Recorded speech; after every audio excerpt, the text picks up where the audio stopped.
Hey, good afternoon, guys. This is Met Rivers coming to you from Jacksonville, Florida. Just wanted to continue our book review on the richest man in Babylon, and today I'm going to cover the second cure for fattening your purse.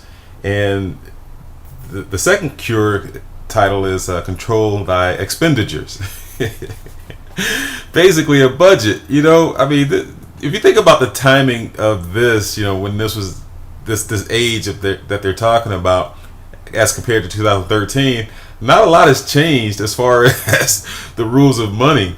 Let me go ahead and continue here. It says, some of your members, my students, have asked me this. This is Arcad, okay? This is the rich guy. Now that he's become wealthy and been entrusted with more wealth that a guy had passed on his fortune to him because of his dutifulness and prove himself worthy of this, getting this money. Now he's the king of Babylon, or whoever he is. He's asking Arcad to teach this class so that they can go out and then teach others, and then they go out and teach others. So how to accumulate wealth, because there was only a few people in Babylon that held all the money. Sound familiar, right?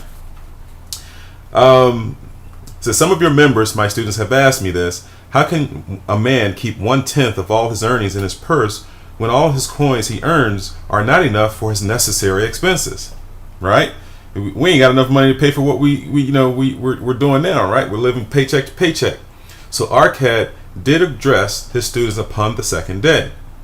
Yesterday, how many of thee carried lean purses? All of us, answered the class. Yet thou do not earn the same. Okay, some earn much more than others. Some have much larger families to support. Yet all purses were equally lean.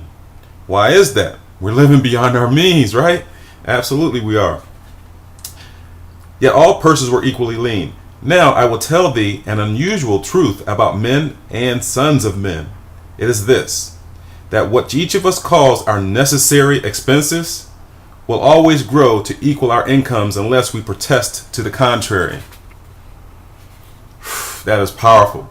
Confuse not the necessary expenses with thy desires. Each of you, together with your good families, have more desires than your earnings can gratify. This is so true for today. Therefore, thy earnings spent to gratify these desires insofar as they will go, still thou retainest many ungratified desires. All men are burdened with more desires than they can gratify. Because my wealth, thinketh thou, I may gratify each desire. 'Tis a false idea. He's like saying, you think because I'm wealthy, I can just go out there and be all willy-nilly and do whatever. Not true. There are limits to my time. There are limits to my strength. There are limits to the distance I may travel. There are limits to what I can eat.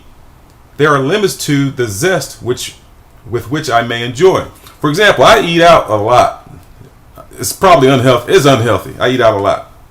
I probably have a fast food burger 5 times out the week sometimes. I mean, it may even be more. I don't know. It just depends on what I'm doing. It's fast, it's quick.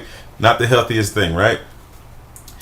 And but whenever I actually treat myself to Ruth's Chris Steakhouse, I mean, you know the difference between a Ruth's Chris steak and a McDonald's burger or Burger King burger or Wendy's burger, whatever. It ain't the same. It's so different.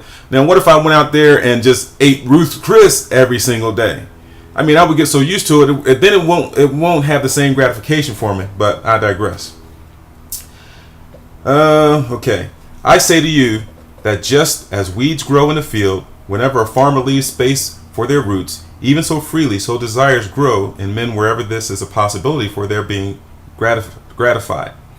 Thy desires are a multitude, and those that thou mayest gratify are but few. Study thoughtfully thy accustomed habits of living. Okay? Take stock of what you're actually spending money on. Herein may be most often found certain accepted expenses that may wisely be reduced or eliminated. Cigarettes, coffee. Coffee for me. I buy coffee. I don't know. That's another thing. Let thy motto be 100% of appreciated value demanded for each coin spent. So every coin you spent, you need to be able to get that in return. It has to work for you. Therefore, engrave upon the clay each thing for thou desireth to spend, select those that are necessary and others that are possible through the expenditure of 9/10 of thy income. Because remember, in that first chapter, it talks about setting 1/10 of what you earn aside. Okay, so you're working with 9/10 now, because you already know 1/10. You're not. It's like you don't even earn it. That's just being socked away in your purse. Cross out the rest and consider them but a part of that great multitude of desires that must go unsatisfied, and regret them not. I mean, just cut it out and just, hey, chalk it up. Get rid of that bad habit. Budget then thy necessary expenses. Touch not the 1/10 that is fattening thy purse.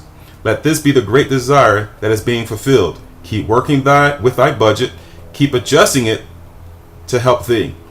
Make it the first assistant in defending thy fattening purse.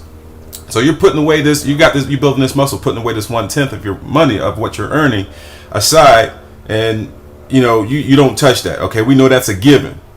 But the rest, you take stock of it. You try and cut off all that stuff you're spending unnecessary money on, and use that to go to work for you as well. Hereupon, one of the students, wearing a robe of red and gold, arose and said, I am a free man. I believe that it is my right to enjoy the good things of life. Therefore, I do rebel against the slavery of a budget, which determines how much I may spend and for what. I feel it would take much pleasure from my life and make me little more than a pack-ass to carry a burden. To him, Arcad replied, Who, my friend, would determine thy budget? I would make it for myself, responded the protesting one. In that case, where a pack-ass to budget his burden, would he include therein jewels and rugs and heavy bars of gold? Not so. He would include hay and grain and a bag of water for the desert trail. The purpose of a budget is to help thy purse to fatten, okay? It's not to, dish you and say you can't do this and that and the other.